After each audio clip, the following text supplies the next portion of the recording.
നാളെ എണീച്ചു നടക്കണമെങ്കിൽ ഞാനെന്തെടുത്തു ശക്തി എന്റെ മനസ്സിന് മടപ്പുറയുന്നൊരു ബന്ധം നിങ്ങൾ ബോധ്യമാവും. നാളെ മരണം വേണേ എണീച്ചു നടക്കണ്ടേ? ഒരു നല്ല സഭ എന്തിനെങ്കിലും അനുകൂലാക്കുന്നു. നിങ്ങളെ മദ്യം കഴിച്ചില്ല, പുസ്തകം കഴിച്ചിട്ടില്ല. എന്റെ ഭക്തന്മാരോട് നല്ല വാക്കുണ്ട് ഞാൻ പറഞ്ഞിട്ടു. ആരെങ്കിലും വ്യക്തിക്കാൻ ഞാൻ പറഞ്ഞില്ല. ബോധ്യമാവും.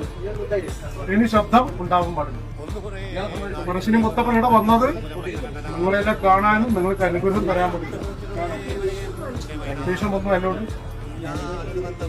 എന്താ ഇങ്ങനെ ആയിപ്പോയത്? നല്ല സ്നേഹമില്ലാതെ എന്താ ഇങ്ങനെ പെട്ടെന്ന് ദേഷ്യം ചെയ്യുന്നു? മുത്തപ്പനോട് സ്നേഹമുണ്ട്, അത് മതി. എന്റെ പറശ്ശിനി മടപ്പൂരിൽ എത്ര കഴിക്കുണ്ടെങ്കിലും നിയന്ത്രിക്കാൻ ഞാനില്ലേ. അങ്ങനെ ദേഷ്യം വന്നു പോയി.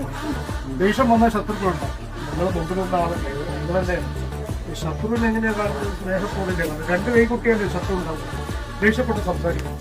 എനിക്ക് നിങ്ങളെ ഇഷ്ടം ഒരേ നിങ്ങൾ വീണ് പോയ കാലത്ത് കൈകുട്ടി ഒന്നും കൂടെ വേദനിപ്പിക്കണമെന്നാണ് ഞാൻ ആഗ്രഹിക്കുന്നത്. എന്റെ കർമ്മം കഴിയാണ് പറഞ്ഞത് ബോധ്യം ഉണ്ടാവുക.